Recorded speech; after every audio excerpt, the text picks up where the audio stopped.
My topic tonight is a more sober one, of concern to publishers as well as editors. I want to talk about our common responsibilities in the face of a common danger. The events of recent weeks may have helped to illuminate that challenge for some, but the dimensions of its threat have loomed large on the horizon for many years.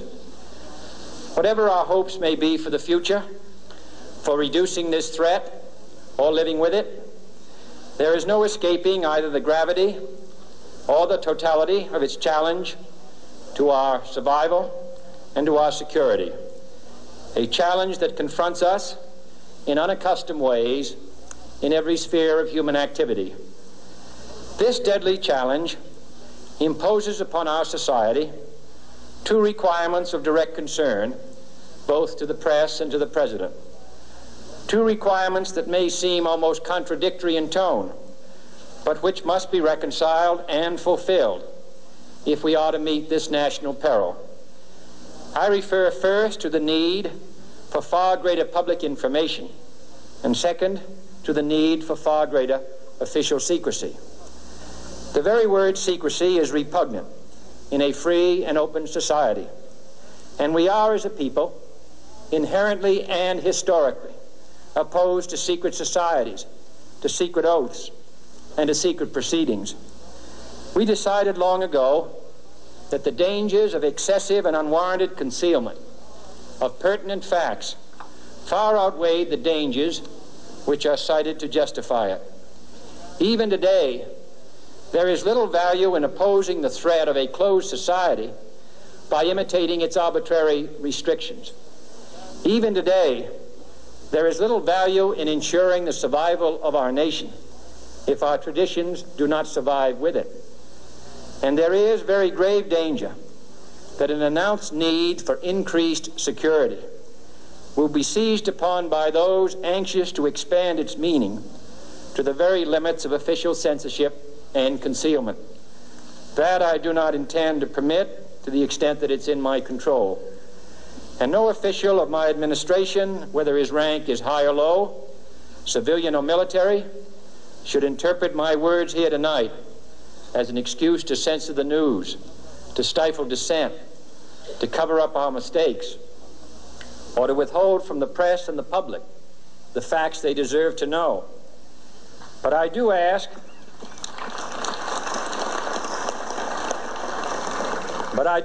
every publisher, every editor, and every newsman in the nation to re-examine his own standards and to recognize the nature of our country's peril.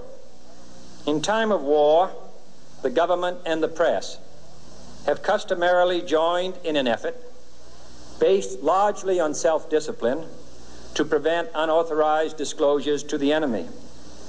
In times of clear and present danger, the courts have held that even the privileged rights of the First Amendment must yield to the public's need for national security. Today, no war has been declared, and however fierce the struggle may be, it may never be declared in the traditional fashion. Our way of life is under attack. Those who make themselves our enemy are advancing around the globe. The survival of our friends is in danger. And yet no war has been declared. No borders have been crossed by marching troops. No missiles have been fired.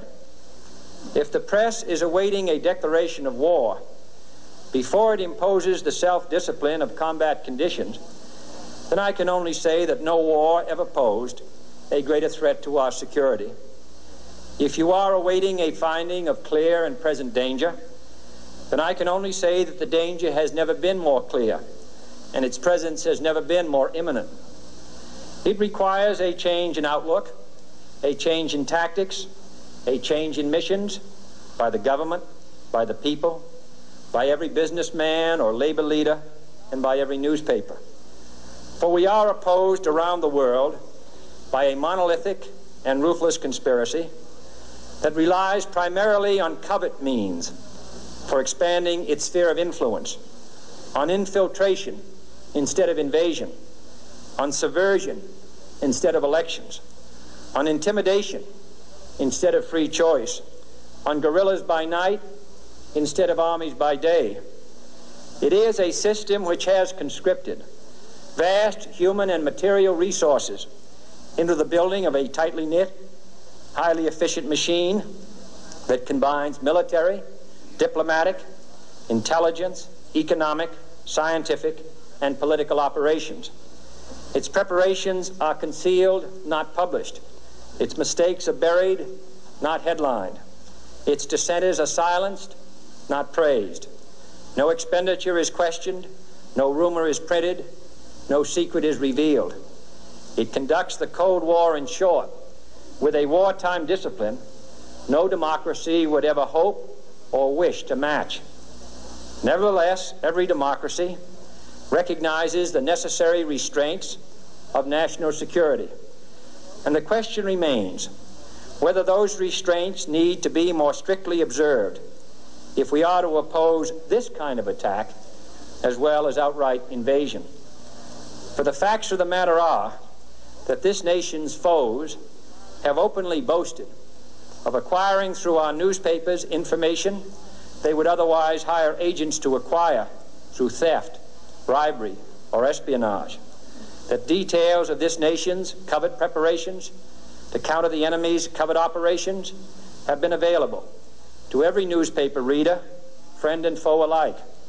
That the size, the strength, the location, and the nature of our forces and weapons, and our plans and strategy for their use have all been pinpointed in the press and other news media to a degree sufficient to satisfy any foreign power, and that in at least one case, the publication of details concerning a secret mechanism whereby satellites were followed required its alteration at the expense of considerable time and money.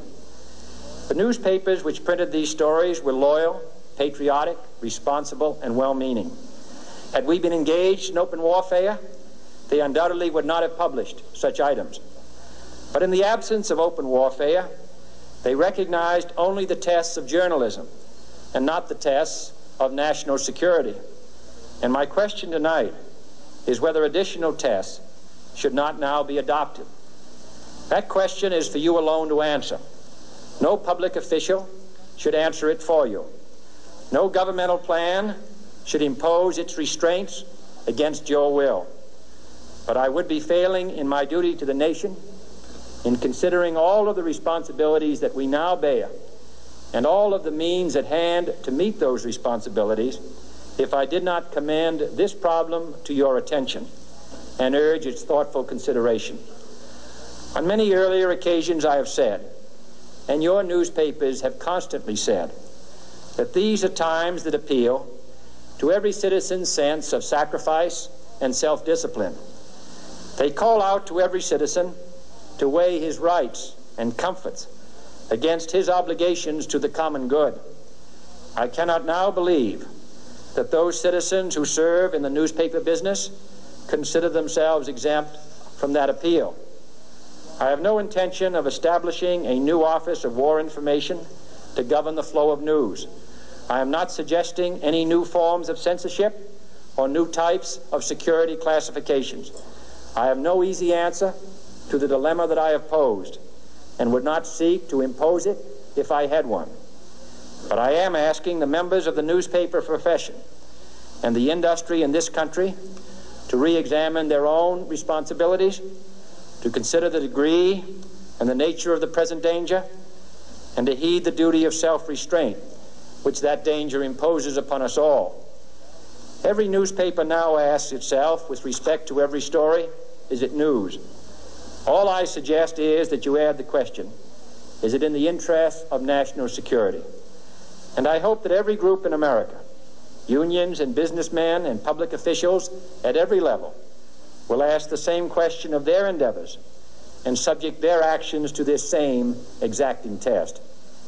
And should the press of America consider and recommend the voluntary assumption of specific new steps or machinery, I can assure you that we will cooperate wholeheartedly with those recommendations.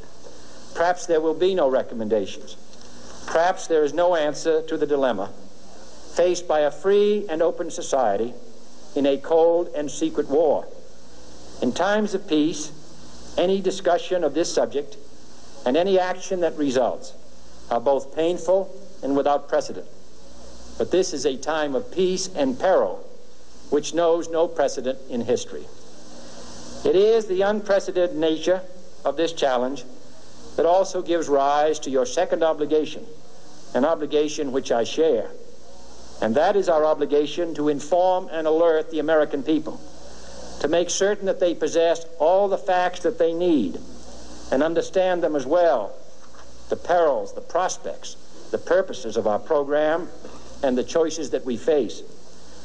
No president should fear public scrutiny of his program, for from that scrutiny comes understanding, and from that understanding comes support or opposition, and both are necessary. I am not asking your newspapers to support an administration, but I am asking your help in the tremendous task of informing and alerting the American people. For I have complete confidence